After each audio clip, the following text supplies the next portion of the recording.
చంద్రుణ్ణి చేసిన ఆయన గొప్పవాడు. ఆయన సృష్టి చేశాడు.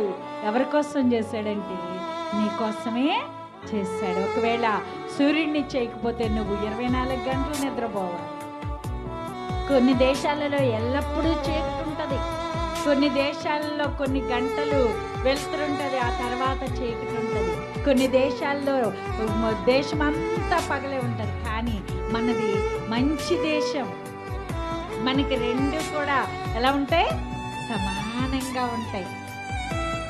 నిన్ను నిజంగా ఎంతగా ప్రేమిస్తే నువ్వు దేవుణ్ణి స్తుతించడానికి ఒక్క ఆదివారం మందిరంలోకి వస్తే నీకేమొస్తుంది? నిద్ర వస్తుంది. నీకేమొస్తుంది? అలసట వస్తుంది. పనికెళ్ళి పని చేయకపోతే యజమాని ఊరుకుంటాడా? ఏ పనికి వెళ్తామో ఆ పని చక్కగా మనం చెయ్యాలి.